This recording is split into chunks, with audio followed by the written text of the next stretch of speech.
SMP blog in Kannada. ಈ ದಿನ ಶಿವರಾತ್ರಿ ಸಮೀಪ ಇರುವುದರಿಂದ ಶಿವನ ಒಂದು ಮಹತ್ವವನ್ನು ಹೇಳುವುದಕ್ಕೆ ಇಷ್ಟಪಡ್ತಾ ಇದ್ದೀನಿ. ಶಿವನ ದೇಹದಲ್ಲಿ ವಿಷ ಸೇವಿಸಿದಾಗ ಆ ವಿಷವನ್ನು ಹೊರತೆಗೆದ ಈ ತುಂಬೆ ಹೂವಿನ ಮಹತ್ವ. ಅದು ವೇದ ಪುರಾಣಗಳ ಕಾಲ. ಶಿವದೇವನನ್ನು ಕುರಿತು ಒಬ್ಬ ರಾಕ್ಷಸ ಘೋರ ತಪಸ್ಸನ್ನು ಕುಳಿತುಕೊಳ್ಳುತ್ತಾನೆ. ಆಗ ಭಕ್ತ ಪ್ರಿಯನಾದ ಶಿವ ಪರಮಾತ್ಮ ಏನು ಹೊರಬೇಕೆಂದು ಪ್ರತ್ಯಕ್ಷನಾಗುತ್ತಾನೆ. ಶಿವ ಪರಮಾತ್ಮ ಪ್ರತ್ಯಕ್ಷನಾದ ಖುಷಿಯಲ್ಲಿ ರಾಕ್ಷಸನು ನಿಮ್ಮ ಪಾದ ನನ್ನ ತಲೆಯ ಮೇಲೆ ಇರಲೆಂದು ಬೇಡುವ ಬದಲು ನನ್ನ ಪಾದ ನಿಮ್ಮ ತಲೆಯ ಮೇಲೆ ಇರಲಿ ಎಂದು ಬೇಡಿಕೊಳ್ಳುತ್ತಾನೆ. ಆಗ ಶಿವ ಪರಮಾತ್ಮ ತತ್ಕ್ಷಣವೇ ತಥಾಸ್ತು ಎಂದು ಬಿಡುತ್ತಾನೆ. ಕ್ಷಣಾರ್ಧದಲ್ಲಿ ತನ್ನ ತಪ್ಪಿನ ಅರಿವಾಗಿ ಶಿವ ಪರಮಾತ್ಮನನ್ನು ಮತ್ತೆ ವರ ಕೇಳುತ್ತಾನೆ.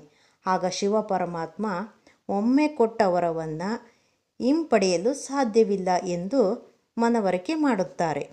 ನಂತರ ರಾಕ್ಷಸನಿಗೆ ಪಾದಗಳ ಆಕಾರದಲ್ಲಿ ಇರುವ ತುಂಬೆ ಹೂ ಆಗಿ ಹುಟ್ಟು ಎಂತಲೂ ಈ ಹೂವು ಶಿವ ಪರಮಾತ್ಮನ ತಲೆಯ ಭಾಗದ ಸ್ಥಾನವನ್ನು ಪಡೆಯಲಿ ಎಂದು ಮತ್ತೊಮ್ಮೆ ವರವನ್ನು ನೀಡುತ್ತಾರೆ.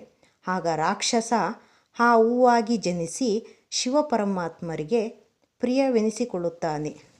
ಪುಟ್ಟ ಪುಟ್ಟ ಬಿಳಿ ಬಣ್ಣದ ಹೂವು ನೋಡಿದರೆ ಎಲ್ಲರಿಗೂ ಇಷ್ಟವಾಗುವ ಈ ರುದ್ರಪುಷ್ಪ ಎಂದು ಕರೆಯುವ ಈ ತುಂಬೆ ಹೂವು ಸಮುದ್ರ ಮಂಥನದಲ್ಲಿ ಹಾಲಾಹಲ ಎಂಬ ವಿಷ ಸೇವಿಸಿದಾಗ ಅದರ ನಿವಾರಣೆಗೆ ತುಂಬೆ ಪುಷ್ಪದ ರಸವನ್ನು ಶಿವನಿಗೆ ಸೇವಿಸಲಾಯಿತು ಎಂದು ಪುರಾಣಗಳಲ್ಲಿ ಉಲ್ಲೇಖವಾಗಿದೆ.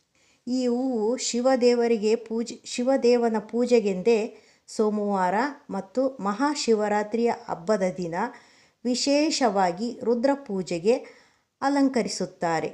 ತುಂಬೆ ಹೂವು ತುಂಬ ಚಿಕ್ಕ ಗಾತ್ರ ಆದರೂ ಅದರ ಪಾತ್ರ ತುಂಬ ದೊಡ್ಡದು.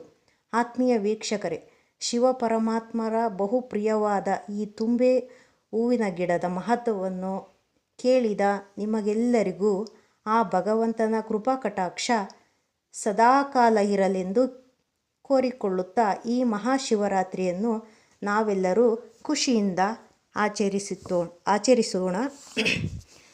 ಇಷ್ಟ ಆದರೆ ಲೈಕ್ ಮಾಡಿ, ಸಬ್ಸ್ಕ್ರೈಬ್ ಮಾಡಿ, ಹಾಗೆ ಹೀಗೆ ಪ್ರೋತ್ಸಾಹಿಸಿ ಅಂತ ಹೇಳುತ್ತಾ ಇವತ್ತಿನ ಈ ಸ್ಟೋರಿಯನ್ನು ಮುಗಿಸುತ್ತೇನೆ. Thank you.